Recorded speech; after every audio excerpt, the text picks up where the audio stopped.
కిందికు మాట్లాడొచ్చారు కిందికు పేరు వచ్చిందట్రా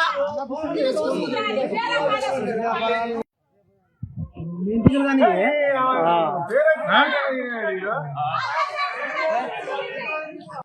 సంపాదన లేదు, ఏది ఏది నాకు ఊరు మొత్తానికి తెలుసు. అయితే ఆ విషయంలో తమ్మే నీకు ఫస్ట్ లిస్ట్లో ఇల్లు పెడతారా అంటే నీకు 20,000 రూపాయలు ఇచ్చిన. దానికి ఫోన్పేలా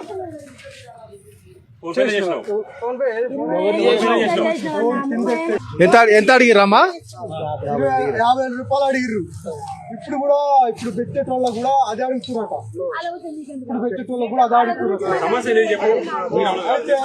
నేను 50,000 రూపాయలు అంటే అవతల 1,00,000 రూపాయలు అందరూ దేవుడా దండం పెడతా కాదు. అయితే అప్పుడు సంవత్సరం కింద ఫస్ట్ లిస్ట్లో కాంగ్రెస్ చెప్పు వస్తున్నా అంటే 30 లక్షలు చెప్తే నేను 20,000 రూపాయలు గుడిపల్లి నడితే ఫోన్పే చేసి ఏది అది 30,000కి ఇచ్చిన శాస్త్రాచారు ఏమని వర్క్ చేసిన.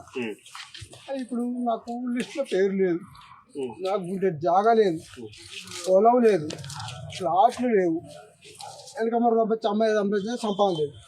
మీరు ఏం చేస్తారు నాకు ఏదైనా కానీ నాకు ఇల్లు కావాలి. 100% ఇందిరా మహిళల్లో 100% 5% వికలాంగులకు అన్నారు. ఒక్క వికలాంగుని కూడా రాలేదు. మొత్తం ఆపాచనుకుంటా కాంగ్రెస్ లీడర్లకే ఇల్లు వచ్చినాయి, కాంగ్రెస్ లీడర్ల తల్లిదండ్రులకే ఇల్లు వచ్చినాయి, మొత్తం భూస్వాములకే వచ్చినాయి. వికలాంగునికి ఎవరికి రాలేదు. నాలాంటి వికలాంగునికి ఏం లేదు. ఆసరా పింఛన్ తప్ప గవర్నమెంట్ పథకాలు ఇప్పటి వరకు మా దగ్గరకు ఏం చేరలేదు. 887 సర్వే నెంబర్లో టీఆర్ఎస్ ప్రభుత్వం ఉన్నప్పుడు 887 సర్వే నెంబర్లో మాకు ప్లాట్లు ఇస్తామన్నారు. కాంగ్రెస్ ప్రభుత్వంలో ఇట్లా నడుతుంది. మొత్తం గ్రామ పంచాయతీ మొత్తం మన కాంగ్రెస్ లీడర్ల నడుతుంది. మాకు న్యాయం జరగకపోతే కలెక్టర్ ఆఫీస్ ముట్టడిస్తాం. మాలాంటి వికలాంగులకు న్యాయం జరగాలి. మొత్తం లంచాలకు ఎగబడరు.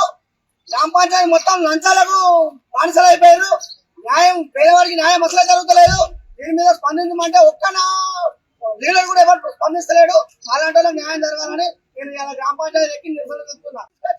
సార్ ఇందిరా మహిళల్లో అవకతవకలు నడుతున్నాయి, దయచేసి మాలాంటి పేదలను పట్టించుకోరు సార్ అని మా ఊళ్ళోకి వచ్చినప్పుడు కూడా మసీదు ముంగర గ్రామ పంచాయతీ కమిషనర్ గారికి కూడా చెప్పడం జరిగింది. అప్పటి నుండి మొత్తుకుంటున్నా ఇప్పటి వరకు మాలాంటి వాళ్ళకి న్యాయం లేదు. ఎక్కి నిరసన చెప్తున్నా. మేము ఏం లేక పేదలమై బీదలమై ఇంట్లో గ్రామ పంచాయతీ అడ్డ ఉండి మేము ఉంటాను, నిరుపేదమై ఉంటాను. నిరుపేదలు అయినటువంటి ఒక్కరు ఇల్లు రాలే. దయచేసి మీరు ఇప్పటికైనా అర్థం చేసుకొని ఇంటికి తిరిగి పేట మిషన్ పెట్టారు, ఇంటికి తిరిగి మీరు చేయండి. పైసలు తీసుకొని మీరు ఆదాయ పైసలు మాత్రమే కావాలి అడుగు తప్పదు కనుక మీరు కాంగ్రెస్ మరి వచ్చింది మేము పురుపాలు చేస్తాం అనుకుంటే మీరు ఏడుండాలి గానే ఉండాలి. మర్యాద కూడా చెప్తారా మేము ఓవర్ వెళ్తారా మాకు మా పరిస్థితి ఎవరు పట్టించుకోవాలి. ఇలా నీళ్ళకి వెళ్తుంది ఏ ఊరికి ఇస్తే పిల్లలు ఈ ఊరికి బతికేదానికి ఇల్లు వస్తుంది మాకు రాదు. పోయింది ఆడిపి నీళ్ళు వస్తుంది మరి అయ్యా నీళ్ళు ఉంటాడు మరి అదే నీళ్ళు వస్తుంది మాకు రాదు. నిరుపేదలను గోదావరికి ఎక్కియకూడదు. దయచేసి ఇప్పటికైనా ఒళ్ళు జాగ్రత్త కొడుకురాలి. మీరెత్తర కాంగ్రెస్ రాలే నా కొడుక, మీరెత్తర కాంగ్రెస్ రాలే. చిన్న పేదల ఎత్తర కాంగ్రెస్ వచ్చింది. ఇదే ఒక్కసారి మీకు ఎరుపు. ఈ ఒక్కసారి మీ మీసాలు పడి పెట్టుడు. మీరు మళ్ళా సెకండ్ లో మీరు వస్తుందంటే మీరు సెకండ్ వహించుకుంటారు.